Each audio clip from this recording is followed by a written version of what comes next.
வணக்கம். Big Boss season 8 Tamil இன்றைக்கான நேற்று நைட்டு எபிசோடு அதோட கனெக்ட் பண்ணி ஓட்டிங் வந்து பார்க்க ஆரம்பிச்சிருவோம். எனக்கு தெரிஞ்சு நான் ரொம்ப அந்த ஃபேமிலி ரவுண்டில் ரொம்ப மொக்கையாக போனதுன்னு சொல்லலாம், ரொம்ப ரசித்து பார்த்ததுன்னு சொல்லலாம். அது என்னங்க மொக்கையாக போயிடுச்சு அப்புறம் ரசித்து பார்த்தது அப்படின்னு சொல்கிறீங்களா? எனக்கு தெரிஞ்சு இந்த 4வது சீசன் 6 இருந்த சீசனில் வந்து இந்த ஃபேமிலி ரவுண்டு வரும்பொழுது ஒரு எதிர்பார்ப்பு இருந்தது. வந்து 6 கிட்ட எல்லாருமே எப்படி ரியாக்ட் பண்ணுவாங்க அப்படின்ற ஒரு எண்ணம் இருந்துக்கிட்டே இருந்தது. வரவங்கெல்லாம் பாலாஜி முருகதாஸுக்கு சப்போர்ட் பண்ணுவாங்களா, இல்லை 6க்கு சப்போர்ட் பண்ணுவாங்களா அப்படின்னு சொல்லி ஒரு எண்ணம் இருந்தது. அதில் பாலாஜி அவருடைய அண்ணன் வந்தார். அவரை தவிர பாக்கி எல்லாருமே 6யை தான் சப்போர்ட் பண்ணாங்க. அது தெரிஞ்சு அவனை விளையாடாமலே விட்டானுங்க, அது வேறு பிரச்சனை. சரி, இப்படி நிறைய விஷயங்கள் வந்து நம்ம பேசிக்கிட்டே போகலாம். ஆனால் இந்த 8 சீசனில் ஒரு ஃபேமிலி ரவுண்டே வந்து ஒரு ட்ராமா மாதிரி அதுவும் வந்து இந்த முரண்பாடெல்லாம் அவங்க வச்சனால கொஞ்சம் இதாக போச்சு.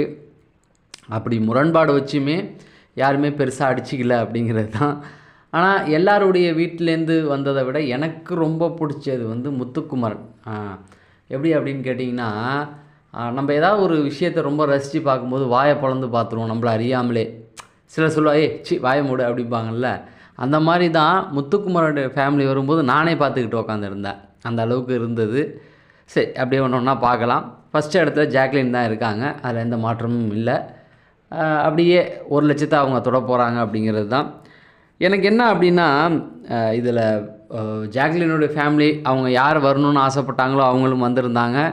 நான் ரொம்ப நாளாக வேறு ஒருத்தவர் தான் இருந்தேன், இவரா அப்படிங்கிறது எனக்கே ஒரு ஷாக்கிங் தான். சரி, அதுக்குள்ளே போக வேண்டாம். பட் ஜாக்லினோட அம்மா வந்து நல்லா பேசுனாங்க. அவள் ரொம்ப வெகுளி அப்படிங்கிறது அவங்களுடைய பேச்சிலேயே தெரிஞ்சது. அவங்களுடைய ஃப்ரெண்டு வந்து பேசுனது இதெல்லாம் வந்து ஓகே. அவங்க ஜெஃப்ரி சொன்னாங்க இல்லையா, ஜெஃப்ரி வந்து அவன் வந்து சும்மா ஒரு பல இடங்களில் அவங்கள மட்டம் தட்டியிருக்கான். மெயினாக பார்த்தீங்க அப்படின்னா, நாமினேஷன் இதில் வரக்கூடாதுன்றதுக்காக தான் ஜாக்லின் நிறைய பேர் கூட சேர்ந்தா அப்படிங்கிறத சொல்லிவிட்டு, நான் வந்து அந்த சிஸ்டராக எடுத்துக்கல, சும்மா எல்லோரும் மாதிரி தான் எடுத்துக்கிறேன்னு நிறைய இடத்துல அவன் சொல்லியிருக்கான். அதைத்தான் அவங்க சொன்னாங்க, நீ வந்து ஃபேக்காக பழக தேவையில்ல, ஒன்று பழகு இல்லை பழகாமல் போ அப்படிங்கிறது தான் வந்து அழகாக சொன்னாங்க. அதில் ஜெஃப்ரி அது வந்து ஜெஃப்ரி எப்படி எடுத்துக்கிட்டான்னு தெரியல, அதை ஃபீல் பண்ண மாதிரி தெரியல. பட் உப்பு தின்னா தண்ணி குடிச்சு தான் ஆகணும். அடுத்த இடத்துல மஞ்சரியை வந்து இன்றைக்கி அருணுடைய ஃபேமிலியிலேருந்து வந்து பேசுகிறாங்க. அவங்க 2வது இடம் 90,000 ஓட்டுகளை தொட்டுட்டாங்க. மஞ்சளுடைய அவங்க அருணுடைய ஃபேமிலியிலேருந்து வந்து பேசுகிறாங்க. அது வந்து அவங்க சிஸ்டர் சொன்னது தான். அவங்க ஜாலியாக ரொம்ப ஃபன்னியாக சொன்ன விஷயந்தான். ஆனால் என்னென்னா, மஞ்சளுடைய பொம்மை வந்து அந்த டைமில் 2 பேருக்குமே வந்து ரொம்ப அடிப்படி வாக்க தகராறு ரொம்ப முத்தி போயிருந்தது அப்படிங்கிறதையும் நம்ம மைண்டில் வச்சுக்கணும். பொம்மை டாஸ்க் அப்போலாம் அருணும் மஞ்சரியும் ரொம்ப மிகப்பெரிய எதிரியாக இருந்தாங்க. இந்தியா பாகிஸ்தான் கிரிக்கெட் வந்தால் இந்தியா ஆஸ்திரேலியா அந்த மாதிரி இருந்தாங்க. அந்த நேரத்தில் அவங்கள வச்சு ஃபன் பண்ணால் அவங்க தங்கச்சி கோவப்பட மாட்டாங்களா? சரி, பட் அவங்க அப்பா வந்து பேசுகிறாரு அப்படின்னா, அதான் அவங்க தாய்ப்பாசத்தை நம்ம ஒன்றுமே பண்ணிட முடியாது இல்லையா? அவங்களுக்கு தான் பிள்ளைய ஒருத்தவங்க இப்படி கேள்வி கேட்குறாங்களே அப்படின்னு அவங்க அப்பாவுக்கு ஆதங்கம் இருந்திருக்கலாம். அதை வந்து பேசியிருந்தார். சரி, மஞ்சரி அடுத்து பார்த்தீங்க அப்படின்னா 3வது இடத்துல வந்து ராணவ் வந்து யாரோ சொன்னாங்க இந்த அளவுக்கு ஃபன் பண்ண வேணாம் அப்படின்னு சொல்லி. ஐ திங்க் ஜாக்லினோட ஃப்ரெண்டு தான். பட் ராணுவ பொறுத்த வரைக்கும் என்ன பெருசாக யார்கிட்டையுமே எந்த பிரச்சனையும் வாங்கிக்கல. அதில் கூட ஜாக்லின் அம்மா சொன்னாங்க, இப்படியும் ஒரு ஆள் தேவை அப்படின்னு சொல்லி யாரோ சொன்னாங்க. அதாவது இந்த குழப்பவாதியும் தேவை அப்படிங்கிறது தான் சொன்னாங்க. என்னை பொறுத்த வரைக்கும் ராணுவ வந்து ஒரு நியூட்ரல், பெரிய பாராட்டும் இல்லை குற்றமும் இல்லை அப்படிங்கிற மாதிரி போணுச்சு. அடுத்து பார்த்திங்க அப்படின்னா பவித்ராவை பொறுத்த வரைக்கும் என்ன அப்படின்னு பார்த்தீங்கன்னா, பெருசாக யாருமே வந்து அவங்கள குறை சொல்லலை, கேள்வி கேட்கல. ஆனால் முத்துக்குமரனுடைய அம்மாவா அவங்க தான் சொன்னாங்க, நீங்கள் அந்த போல்டாக நின்னது அப்படின்னு சொல்லி அந்த இடம் அது வந்து பவித்ராவுக்கு ரொம்ப ஒரு எனர்ஜியை கொடுக்குற ஒரு விஷயம். ஏன்னா பவித்ராவெல்லாம் யாருமே பெருசாக பாராட்டினதில்லை. ஆனால் அந்த இடத்துல முத்துக்குமரனுடைய அம்மா சொல்கிற அந்த ஒரு விதம், ஏன்னா அவங்களும் போராடி இந்த வீட்டு வேலைலாம் பார்த்து தான் வந்து முத்துக்குமரனை வளர்த்ததாக சொன்னாங்க அந்த ஃபஸ்ட் டைம் வரப்போ. அதே போல் தான் இந்த இடத்துலையும் வந்து பவித்ரா சொல்லும்போது அவங்களுக்கும் வந்து அது ஒரு எனர்ஜியாக இருக்கும், ரொம்ப மோட்டிவேட் பண்ண மாதிரி இருக்கும் அப்படிங்கிறது தான். அடுத்து பார்த்திங்க அப்படின்னா விஜய் விஷாலில் வந்து முத்துக்குமரோடைய அப்பா, அதை நிறையா அவர் பண்ணுவார். முத்துக்குமரனை வந்து இந்த வீட்டில் ரொம்ப எதிரியாக பார்த்தது விஷால் தான். ஆனால் வந்து பெருசாக வந்து எதுவுமே சொல்லிடல அப்படிங்கிறது தான். அவர் சொல்லும்போதே ரொம்ப வெகுளித்தனமாக 2 பேருமே ஒரு வெகுளித்தனமாக இருந்தது என்னால் உணர முடிஞ்சது. உங்களுக்கு உணர்ந்தால் நீங்கள் வந்து கமெண்ட் செக்ஷனில் சொல்லுங்கள். நான் சொன்னேன்ல, இந்த ஃபேமிலி ரவுண்டு வந்துட்டு போகும்போது அவங்க ஃபேமிலியை பார்த்தே சிலர் ரொம்ப பிடிக்க ஆரம்பிக்கும் அப்படின்னு சொல்லி, அதில் தான் வந்து முத்துக்குமரனுடைய ஃபேமிலி வரும்போது முத்துக்குமரனுடைய இன்னும் அவருடைய செல்வாக்கு ஏறும் அப்படிங்கிறது தான். அதை நம்ம அடுத்து பேசுவோம் கடைசியாக. அருணுடைய ஃபேமிலியில் வந்து அருண் வந்து அர்ச்சனாவை கேட்ட சொன்னது அது ரொம்ப நல்லா இருந்தது. அந்த மாதிரியான விஷயங்கள் அவங்க அப்பா வந்து அருண் வந்து 10 பேருக்கு சமம் அப்படின்னு சொல்லி சொல்லும்போது எனக்கு சிரிப்பு வந்துடுச்சு. எதுக்கு அப்படின்னு நீங்கள் யோசிச்சிட்டிங்களா? அருணுடைய அப்பா வந்து சொன்னார்ல, அருண் வந்து 10 பேருக்கு சமம் அப்படின்னு சொல்லி, அதை நான் பார்த்த உடனே சிரித்தேன். உங்களுக்கு நான் எதுக்காக சிரிச்சிருப்பேன்னு தெரிஞ்சால் டக்குன்னு கமெண்ட் செக்ஷனில் சொல்லிடுங்க. இல்லைனா இப்போ நான் சொல்கிறேன். என்னென்னா, அந்த செங்கல்ல டாஸ்கில் முடித்த உடனே ராணுவம் வந்து கையை பிடிச்சா பாருங்க. அப்போ அருண் சொன்னான், இது இப்படி தான் விளையாட போதா, இப்படி விளையாண்டா இது தப்பாக போயிடும், இது தப்பாக போயிடும், நம்ம நிறுத்தி தான் ஆகணும் அப்படின்னு சொல்லி சொன்னாப்புல. ராணுவ ஒரு பிடிச்சதுக்கே இத்தனைக்கும் ஜெஃப்ரியும் சேர்ந்தா அவனை பிடிச்சி அமுக்கி வச்சுருந்தாங்க ராணுவை. அப்போ பிடிச்சி ஒரு திமிரு இந்த பக்கம் பிடிச்ச உடனே அருண்ட்டேருந்து ஒரு கதறல் ஒன்று வந்தது. அந்த நேரத்தில் அருண்ட்டேருந்து ஒரு குரல் ஒன்று வந்தது, கேப்டன் பார்த்துங்க, இது இப்படி போனால் தவறாக தான் போய் முடியும் அப்படின்னு சொல்லி. ஸோ அந்த நினைப்பு எனக்குள்ளே வந்தது. பட் அவங்க அப்பா அது எப்படி தான் பையனை விட்டு கொடுக்க முடியும், அதை அவர் பேசுனதை பார்க்க முடிஞ்சது. அடுத்தது பார்த்திங்க அப்படின்னா ஜெஃப்ரியோடைய ஃபேமிலி வந்தது வந்து ரொம்ப நல்லா இருந்தது. அவன் சின்ன பையன் அப்படிங்கிறது அவனுடைய பேச்சிலேயே தெரிஞ்சது. அவன் அழுததை பார்க்க முடிஞ்சது. அவங்க அம்மா வந்து ஆறுதல் சொன்னது, அவங்க அப்பா இவங்க எல்லாமே வந்து அவனை வந்து நின்றுக்கிட்டு அவன் வயசுக்கு அவனுக்கு புரிஞ்ச மாதிரி அவங்களுக்கு தானே தெரியும், அவங்க அம்மாவுக்கு தானே தெரியும் தான் பையனுக்கு எப்படி சொன்னால் புரியும் அப்படின்னு சொல்லி ஒன்றா சொன்னது வந்து நல்லா இருந்தது. ஜெஃப்ரியும் வந்து அவங்க கேட்ட அட்வைஸ் எல்லாம் பிடிச்சிக்கிட்டு அது ஜாலியாக எடுத்துக்கிட்டு காலைல ஏந்திரிச்சோடனே எபிசோடு ஆரம்பித்தோடனே வந்துட்டாங்க அப்படின்றது தான். கடைசி இடம் அன்ஷிதா, அவங்க ஃபேமிலியிலேருந்து இன்றைக்கி யாரும் வரல. ஜாக்லினுடைய அம்மா ஒவ்வொருத்தவங்களையும் சொல்லிட்டு வந்தாங்க. ஒவ்வொருத்தவங்களை பற்றி சொல்லும்பொழுது அதில் அன்ஷிதா பற்றி எதுவுமே சொல்லலை நான் பார்த்த வரைக்கும். நீங்கள் யாராவது அதை பார்த்துருந்தா கமெண்ட் செக்ஷனில் சொல்லுங்கள். அன்ஷிதாவுக்கு ஜாக்லின் ஃபேமிலியிலேருந்து சொன்னாங்கல்ல, அவங்க யாருமே எதுவுமே சொல்லலை. அன்ஷிதாவை மட்டும் விட்டுட்டு வந்த மாதிரி இருக்குது. இல்லை ஒருவேளை எபிசோடில் கட் பண்ணிட்டாங்களா அப்படின்றது தெரியல. சொல்லாமல் இருக்க முடியாது, சொல்லியிருப்பாங்க மேபி, என்னன்னு எனக்கு சரியாக தெரியல. இதுதான் கடைசியாக வந்து அந்த முத்துக்குமரன் ஃபேமிலி அவங்க அம்மா அப்பா பார்க்கும்போது ரொம்ப இன்னசென்ட் அப்படிங்கிறது நல்லாவே புரியுது. ஒவ்வொரு விஷயத்துக்கும் அவங்க சொன்ன அந்த பதில், அவங்க தான் பையனை அவங்கள்ட்டேருந்து தான் அவங்க ஒரு படம் எடுத்திருப்பாங்கன்னு நினைக்கிறேன். முத்துக்குமரன் இந்த அளவுக்கு ப்ரில்லியண்ட்டாக இருக்காருன்னா அவங்க வந்து தனக்குள்ளே அவங்க 2 பேருமே ஒரு முடிவு எடுத்து தான் பையனை இப்படி தான் வளர்க்கணும்னு நினச்சிருப்பாங்கன்னு நினைக்கிறேன். அதனால தான் அந்த பையன் ரொம்ப ப்ரில்லியண்ட்டாக இருக்கார் முத்துக்குமார்.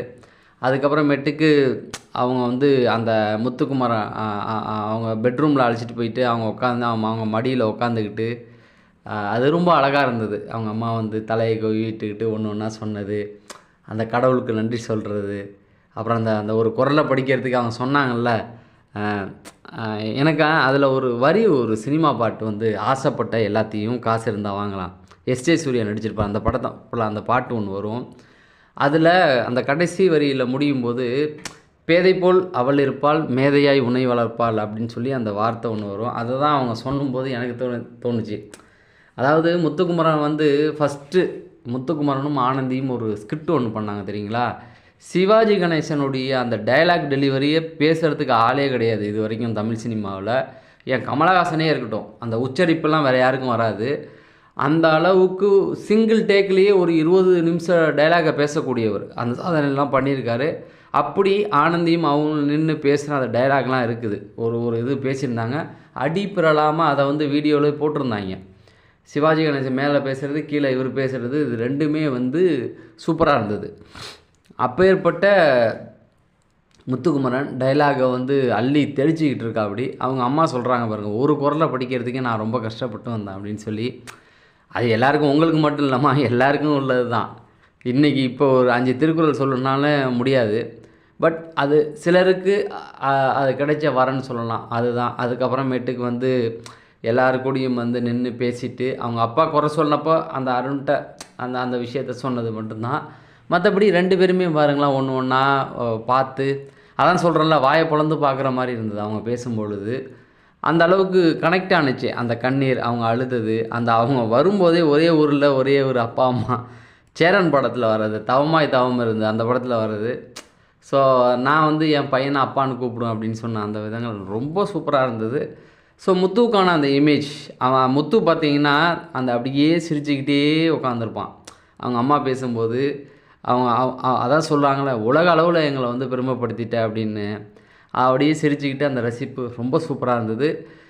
அது வந்து எல்லா பேரண்ட்ஸ்டையும் பார்க்கலாம், எல்லா அம்மாக்கிட்டேயும் பார்க்க வேண்டிய அந்த ஒரு குணம் வந்து இதுதான். ரொம்ப ஒரு சிலர் ரொம்ப போல்டாக தைரியமாக முடிவுலாம் எடுப்பாங்க, நம்மளை கைட் பண்ணுவாங்க. ஆனால் எங்கேயோ ஒரு இடத்துல வந்து அவங்க வந்து அவங்கள்ட்டேருந்து அந்த ஒரு குழந்தைத்தனம் வந்து வெளிப்படும் நம்மக்கிட்ட. அவங்க அம்மாவாக இருந்தாலும் நம்மக்கிட்ட வந்து அந்த குழந்தைத்தனம் வந்து வெளிப்படும். அதை வந்து முத்துக்குமாரனுடைய அம்மா பண்ணும்போது எனக்கு அது ஞாபகம் வந்தது. ஸோ இதெல்லாம் முடிஞ்சு அந்த வீட்டுக்குள்ளே அவங்க முத்துவை பற்றி பேசுகிற ஒரு விதத்தை காமிச்சாங்க பார்த்தீங்களா. ஜாக்லின், அந்த பக்கம் மஞ்சரி, அப்புறம் தீபக். முத்துவை வச்சுட்டு பேசும்போது ஜாக்லின் சொன்னாங்க, என்னை தாண்டி ஒருத்தன் ஜெயிக்கணும்னா நீயாக இருந்தால் நான் சந்தோஷப்படுவேன்னு சொல்லும்போது மஞ்சரியும் அதை சொன்னாங்க. மஞ்சரி சொன்னதுக்கப்புறம் தீபக்கும் சொன்னாங்க. அதுக்கப்புறம் 50 லட்சம் பணம் கொடுத்தா அதை நான் வாங்கிட்டு போயிடுவேன். அப்புறம் அதெல்லாம் அது தோணுதில்லை அவங்களுக்கு. அதை சொல்ல வச்ச அந்த இடம் எப்படின்னா, அவங்கள பார்த்ததுக்கப்புறம் தோன்ற ஒரு விஷயம் அதுதான். அவங்க பேரண்ட்ஸை பார்த்ததுக்கப்புறம் அதை தான் நான் முதலேருந்தே சொல்லிகிட்டு இருக்கேன். அந்த பேரண்ட்ஸ் வந்து போனதுக்கப்புறம் ஒரு சிலவங்களுடைய அந்த மாற்றங்கள் வரும். இப்போ முத்துவை வந்து சிலர் வந்து வன்மத்தை கொட்டிக்கிட்டே இருப்பாங்கல்ல, அவனுங்களுக்கு கூட அதை பார்க்கும்போது ஏய் சிச்சே நம்ம இவன் மேலே ஏன் வன்மத்தை கொட்டணும் அப்படிங்கிற அளவுக்கு வந்திருக்கும். அதே போல் சௌந்தர்யா கூட ஏஞ்சி பேசுகிறாங்க. அந்த சௌந்தர்யா பேசுகிறதுக்கு முன்னாடி தீபக்கிட்ட கூட உட்காந்து பேசியிருப்பாங்க, அவருடைய இன்னசென்ட் பற்றி பேசிகிட்டு இருப்பாங்க. ஸோ அவ்வளோதான். இந்த சீசனில் முத்து வந்து இதுக்கப்புறமேட்டுக்கு வின்னரோ ரன்னரோ அதெல்லாம் நமக்கு தெரியாது. ஆனால் அவங்க பேரண்ட்ஸ் சொன்னாங்க இல்லையா, இப்போ வந்து என்ன முதல்லலாம் தெரியாது, ரொம்ப வசதியாக இருக்கணும், ரொம்ப பணக்காரங்களாக இருக்கணும், இப்போது நல்ல ட்ரெஸ் பண்ணிக்கிட்டா தான் வந்து ஃபோட்டோ எடுப்பாங்கன்னு. அதெல்லாம் ரொம்ப வலி. அவங்க கடந்து வந்த பாதை, நல்ல ட்ரெஸ் பண்ணியிருந்தால் தான். அதெல்லாம் வந்து அவங்க வாழ்க்கையில் பார்த்த அவமானங்கள், அதை தான் வந்து மறைமுகமாக சொல்லிட்டு போனாங்க. ஆனால் என் பையன் வந்து இந்த ஷோ மூலமாக என்னை உலகத்து மூலம் அறிவுப்படுத்திட்டான், எல்லோரும் வந்து ஃபோட்டோலாம் எடுக்கிறாங்க அப்படின்ட்டு சொல்லி. ஸோ இதெல்லாம் முத்துவுக்கு வாக்கு வங்கியை அதிகப்படுத்தும் அப்படிங்கிறது தான். அதே போல் ஜாக்லின், எனக்கு அவங்க ஃபேமிலியிலேருந்து வந்து அவங்க பேசுனது அதுவும் வந்து சூப்பராக இருந்தது. இன்னைக்கு ஜெஃப்ரியோடைய அந்த ஃபேமிலி வந்து என்ன இன்னும் கொஞ்சம் ஜெஃப்ரி வந்து கனெக்ட் ஆகிருக்கலாம் அவங்க ஃபேமிலி கூட அப்படின்றது. அருண், அவங்க அப்பா வந்து அதான் சொல்கிறேன்ல, அப்படியே எப்படி சொல்கிறது, ஒரு நீட்டாக ஒரு என்ன பையன் எது சொன்னாலும் கேட்குற ஒரு அப்பாவாக இருப்பார், அந்த மாதிரி தான். அதை வந்து கேட்டு அழகாக சொல்லிட்டு போனேன். இந்த 4 ஃபேமிலியுமே இன்றைக்கி வந்து ரொம்ப நல்லா இருந்தது. அதில் எனக்கு மனசப்பட்டது வந்து முத்துக்குமரன் தான். முத்துக்குமரனே வச்சுக்கலாம் அதிகபட்சம் அப்படிங்கிறது தான். ஜாக்லின் வந்து 2ஆம் பட்சம் அப்படின்னு வச்சுக்கலாம். ஸோ இதுதான் உங்களுக்கு நான் பேசுனது, நான் பார்த்து புரிஞ்சுக்கிட்ட விஷயம்.